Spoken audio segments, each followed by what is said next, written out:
Ich teste heute für euch ein spezielles weißes Stempelkissen, zeige euch Abdrücke auf verschiedenen Papiersorten und gestalte daraus diese Seite und zusätzlich noch eine kleine collagierte Journaling-Karte.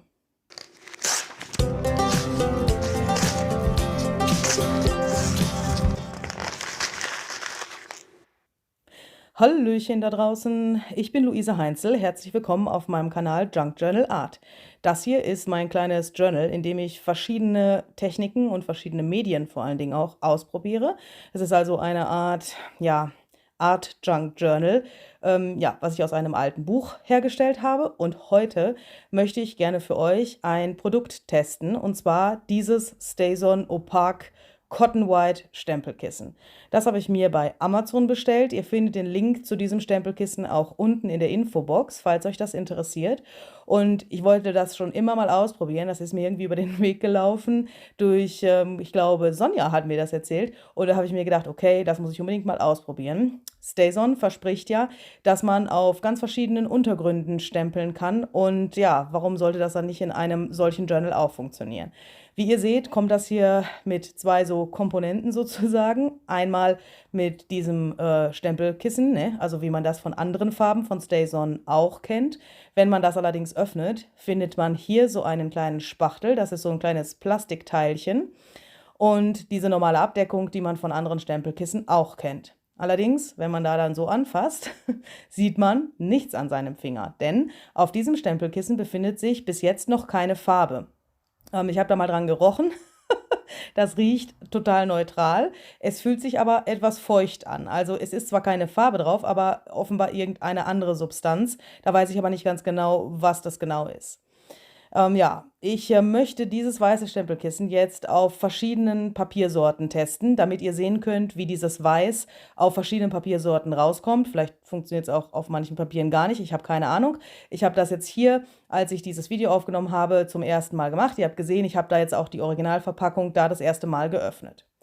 Ich habe jetzt mir überlegt, ich möchte gerne diesen Test sozusagen in mein Journal integrieren als Journaling-Seite. Deswegen habe ich mir hier erstmal kleinere Stücke von dem gewünschten Papier zurechtgerissen. Ich habe da einfach hinten meinen Buchrücken benutzt als Lineal sozusagen und habe das dann einfach abgerissen. Das gibt auch im Übrigen ganz schöne gerissene Kanten, also die sehen ganz interessant aus. Ihr könnt das aber natürlich auch mit einem Lineal reißen oder eine Schere benutzen.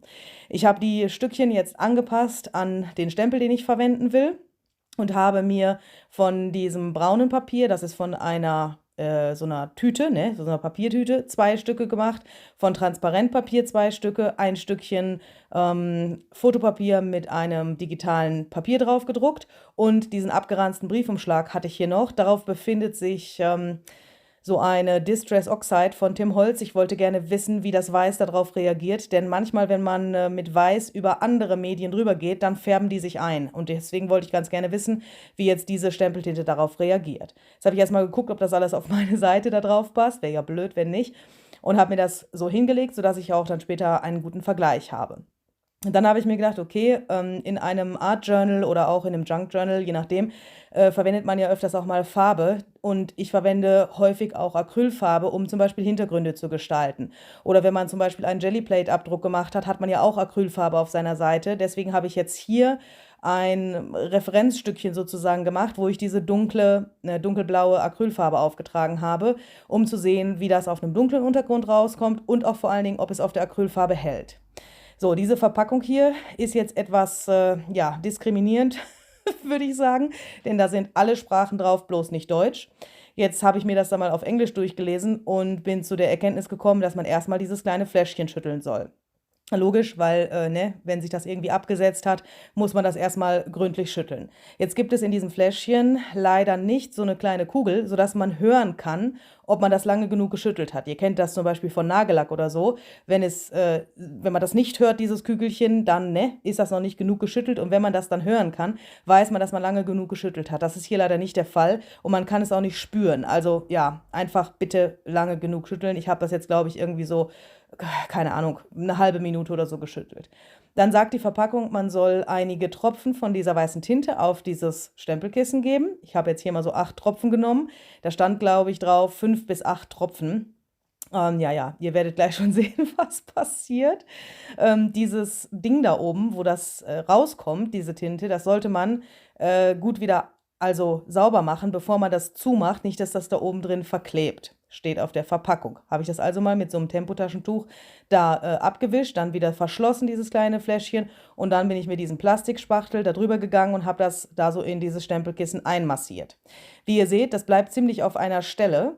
Ähm, Diese kleine graue Fläche, die ihr jetzt da sehen könnt, ist die Fläche, wo diese Tinte war. Also ich weiß jetzt nicht, ob man das in der Kamera so gescheit sehen kann. Da, wo das so ein bisschen dunkler ist, da ist jetzt eben diese Tinte.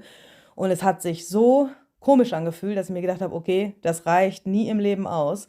Also habe ich noch ein paar Tropfen hinzugefügt, denn ich wusste auch, dass ich einen niegelnagelneuen Stempel verwenden werde. Und ihr wisst ja, wie das mit normalen Stempeln ist. Ihr werdet das auch gleich noch sehen. Da muss sich immer so ein bisschen erstmal der Stempel an das Stempelkissen gewöhnen, bis man einen gescheiten Abdruck hinbekommt. Das ist aber bei einem neuen Stempel wohl auch völlig normal. Insbesondere bei Silikonstempeln. Jetzt habe ich meine weiteren Tröpfchen hier nochmal mit diesem Spachtel verstrichen und ein bisschen einmassiert. Jetzt kam mir das schon eher flächiger vor. Und hier seht ihr jetzt den Stempel, den ich hier benutzen werde. Wundert euch bitte nicht über diesen Tupperdeckel. Ich habe vergessen, meinen Acrylblock vom Wohnwagen mit nach Hause zu nehmen. Deswegen habe ich mir hier mit diesem Tupperdeckel beholfen. Vielleicht ein Tipp für all diejenigen, die Silikonstempel haben, aber keinen Acrylblock zum Befestigen. Ihr könnt auch einfach so einen Deckel nehmen oder jegliches anderes durchsichtiges Ding, wo der Stempel drauf hält. Als ich jetzt das erste Mal, was ihr jetzt hier seht, die Stempeltinte aufgetragen habe, habe ich schon gleich gemerkt, okay, das ist viel zu wenig, aber ich wollte euch zeigen, was jetzt passiert. Also ich habe das ganz normal, wie ich das normalerweise mit jedem anderen Stempelkissen auch machen würde, auf den Stempel aufgetragen und wie gesagt, der war neu. Und als ich das dann hochgenommen habe, ja, seht ihr schon, ihr seht nichts. Also da habe ich mir gedacht, okay, das ist vermutlich normal, denn das würde mit jeder anderen Farbe, wie gesagt, mit dem neuen Silikonstempel auch passieren. Ich habe jetzt aber trotzdem, um sicher zu gehen, also ne, beide Komponenten zu optimieren, habe ich hier nochmal mehr Farbe aufgetragen und die andere Farbe einfach auf dem Silikonstempel belassen. Dann habe ich das nochmal wieder einmassiert und hier habe ich jetzt schon gemerkt, dass sich das ganz anders anfühlt.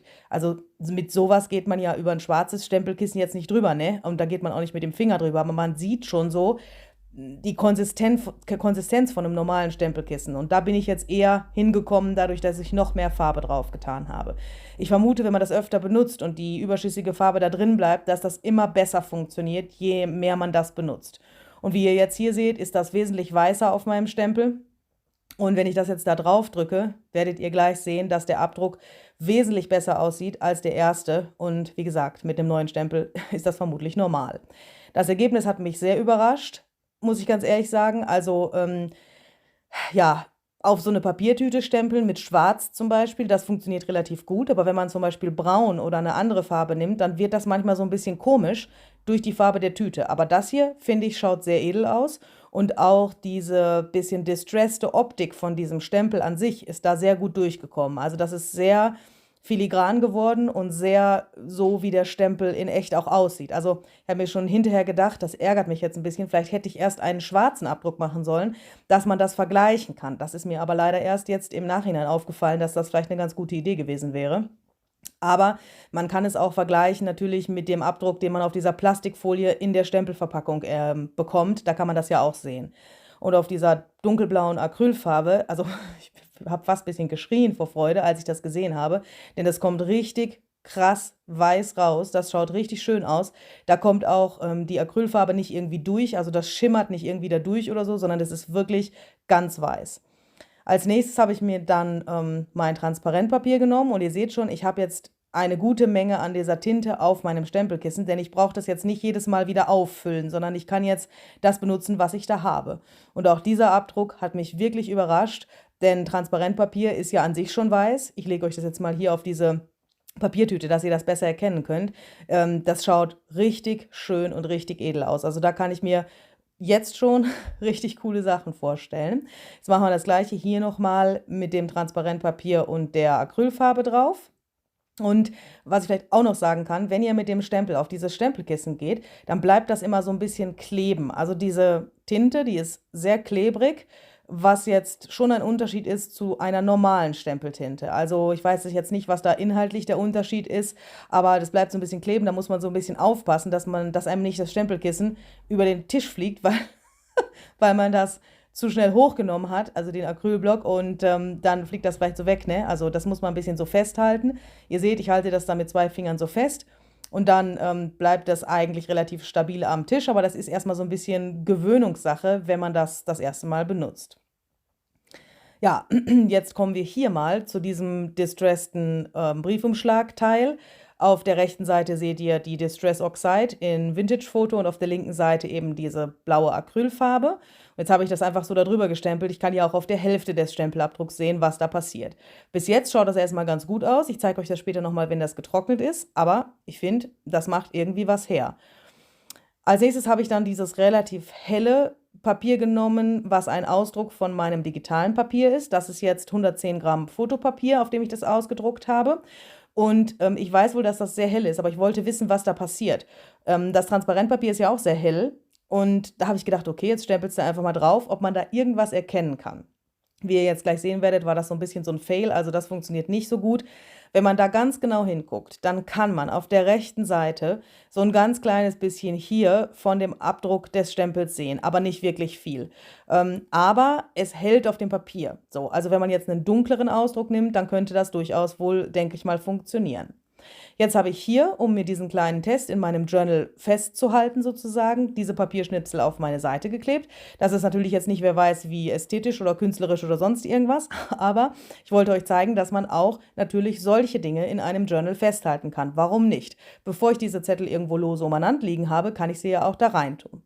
So, und um bei weißer Farbe zu bleiben, zeige ich euch jetzt hier noch einen weißen Stift. Das ist der Uniball Pen von Signo. Ihr habt ja jetzt gerade die Bezeichnung gesehen. Ich verlinke euch den auch unten in der Infobox. Und ich benutze den eigentlich relativ gerne. Ich stand früher etwas auf Kriegsfuß mit dem, weil ich offensichtlich einige ausgetrocknete Exemplare in unserem hiesigen Schreibwarenladen erwischt hatte. Ich habe diesen jetzt über Amazon bestellt und der funktioniert wunderbarst. Und ich wollte jetzt einfach ausprobieren, weil der sehr weiß ist, wie wirkt es im Vergleich zu den Stempeln. Deswegen habe ich hier so eine kleine Naht drumherum gemacht, sodass ich jetzt das Weiß vergleichen kann mit dem Stempelabdruck. Entschuldigt bitte, dass man das auf dem Transparentpapier jetzt hier in der Kamera nicht so gut sehen kann, aber glaubt mir bitte, das schaut sehr, sehr edel und sehr schön aus. Vor allen Dingen dann, wenn es über diese Buchschrift drüber geht. Der weiße Stift lässt die Distress Oxide durchscheinen, wie ihr hier sehen könnt, die Stempeltinte allerdings nicht. Könnte vielleicht eine ganz interessante Sache sein, wenn man das irgendwo mit Absicht so macht. Also ja, da schwirren mir schon einige Ideen im Kopf herum. Aber es ist jedenfalls so, dass die StazOn-Tinte die Distress Ink nicht durchlässt, auch wenn man längere Zeit wartet. Jetzt habe ich mir gedacht, ich möchte gerne, dass das hier nicht nur wie so eine Testseite aussieht, sondern ich werde jetzt hier draus eine Art, ja, ganz abgespeckte Journal-Seite machen sozusagen. Also hier habe ich mir jetzt nochmal diese Papiertüte genommen und versuche jetzt einfach diesen Test zu integrieren in meine Doppelseite hier. Dafür habe ich das jetzt einfach da aufgeklebt und ich hatte mir schon vorher diese Tasche da oben kreiert sozusagen, indem ich das einfach da umgeklappt habe. Jetzt werde ich hier noch so ein kleines Banner draufsetzen und ja, einfach so ein bisschen zur Verzierung und dass man vielleicht auch, ja, einfach so ein bisschen Spaß hat an der Seite so, ne? Also wenn man was austestet, dann kann man ja auch ruhig ein bisschen Spaß haben. Jetzt habe ich mir hier, wie gesagt, diese Papiertüte genommen, habe da so ein bisschen Notenpapier drüber getan. Das ist von einer herausgerissenen Seite, ne? Also von diesem Originalbuch, wo ich vorher die Seiten rausgerissen habe, habe ich jetzt einfach die da genommen, sodass sich da auch wieder farblich so ein bisschen der Zusammenhang bildet bei diesen verschiedenen Schichten dieses Banners und habe das dann einfach per Augenmaß geschnitten und aneinander geklebt. Und um einen Zusammenhang zu erschaffen jetzt zu der linken Seite und zu dieser Acrylfarbe, habe ich mir gedacht, okay, ich mache da noch so ein bisschen so einen kleinen abgerotzten Fleck da auf die rechte Seite mit eben dieser blauen Acrylfarbe. Und ja, dann kann man vielleicht auch noch mal sehen, wenn die Acrylfarbe nicht so ganz ordentlich aufgetragen ist, wie das mit dem Stempel hinterher wirkt. Denn auf der linken Seite habe ich ja die Acrylfarbe ganz flächig gemacht und auf der rechten Seite jetzt eben einfach mit so einer Kreditkarte verstrichen. Wenn ihr das jetzt bestempeln wollt, was ich jetzt gleich tun werde, achtet bitte darauf, dass ihr die Acrylfarbe komplett getrocknet habt, entweder mit einem Föhn oder mit der Luft. Und bitte, bitte, bitte nehmt einen Stempel, der komplett sauber ist. In diesem Video fehlt jetzt hier ein Monster-Wutausbruch, denn ich hatte mit einer Freundin neulich darüber gesprochen, über dieses Stempelkissen, und sie hat gesagt, ja, ich benutze da einfach schwarze Stempeltinte und dann die weiße und dann wieder die schwarze und wieder die weiße. StazOn sagt ja auch, dass diese Stempeltinte an allen möglichen Materialien haften bleibt, und ich habe das noch nie erlebt, dass ein schwarzer eingefärbter Stempel mir auf irgendwas abgefärbt hat, an meinen Fingern oder sonst irgendwas. Wenn der trocken ist, ist der trocken. Wenn ihr aber mit einem bereits benutzten, mit schwarzer Tinte benutzten Stempel auf dieses weiße Stempelkissen geht, dann habt ihr euch das Stempelkissen versaut. Ich zeige euch das hier in der Kamera nicht, weil das wirklich furchtbar aussieht, und ich zeige euch auch nicht meinen Wutausbruch und mein Gemotze danach. Aber ja, ich möchte euch das trotzdem nicht vorenthalten, nicht, dass euch das auch passiert. Es ist eine riesengroße Punkt, Punkt, Punkt, wenn das passiert. Aber wenn euch das passiert, ist es wirklich am Ende nur eine optische Sache. Die 2 Schlüssel, die ich jetzt da gestempelt habe, und auch das, was ich jetzt gleich noch stempeln werde, habe ich mit dem in Anführungsstrichen versauten Stempelkissen gestempelt. Also da war schon die schwarze Tinte in meinem Stempelkissen drin. Als ich dann aber wieder aus Verzweiflung, weil ich gedacht habe, jetzt kann ich eh nichts mehr kaputt machen, oder? Als ich dann wieder weiße Tinte draufgegeben habe und habe damit gestempelt, war der Abdruck gleich weiß wie vorher. Also offensichtlich ist es so, dass dann die andere Stempelfarbe einfach nur eine optische Unschönheit in dem Stempelkissen bildet und aber nicht diese weiße Farbe irgendwie beeinflusst. Aber wenn ihr das nicht haben wollt, dann sucht euch einfach Stempel, die ihr in weiß stempelt, oder macht eben die Stempel zwischendurch ganz gründlich wieder sauber. Es gibt ja auch diesen StazOn Cleaner, mit dem kann man auch diese permanente Tinte von StazOn wieder runterkriegen von Stempeln. Ich verlinke euch den auch unten in der Infobox. Das hat oben so ein kleines Schwämmchen dran, da könnt ihr dann über die Stempel drüber gehen und jegliche Farbe von StazOn wieder runterkriegen. Das funktioniert eigentlich relativ gut. Ja, dann habe ich mir gedacht, ich möchte diese Tasche befüllen und habe hier einfach so ein kleines Abfallpapier als Hintergrund genommen. Das hatten wir neulich mal im Briefkasten liegen, und habe mir gedacht, okay, das passt von den Farben her ganz gut. Diese weiße Schrift und dieser kleine Stern da im Hintergrund, den wollte ich so ein bisschen erhalten, weil das eben auch ganz gut zu diesem weißen gestempelten passt. Und dann habe ich einfach hier aus Notenpapier, diesem kleinen anderen braunen Stückchen und einem Teil meines digitalen Papiers diese kleine Collage gemacht. Jetzt klebe ich die da so fest.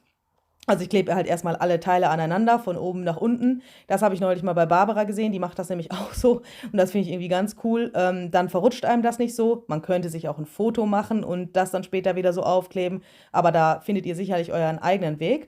Und jetzt habe ich mir das runtergenommen und wollte dann eben im Hintergrund nochmal diese Stempelabdrücke haben, sodass sich auch auf der Journaling-Karte dieser Stempel und dieses weiße, edle von der linken Seite, von dieser Testseite nochmal wiederholt. Und wie ihr sehen könnt, es ist einwandfrei. Also trotz, dass mein Stempelkissen wirklich diese schwarze Farbe drauf hatte, das war richtig grau, ist der Stempelabdruck schneeweiß und schaut ganz normal aus. Also ja, ich bin ganz froh, obwohl ich mich erst ziemlich geärgert habe. Und ich bin wirklich durch meine Küche gerannt und habe gedacht, na bitte, das gibt's jetzt nicht.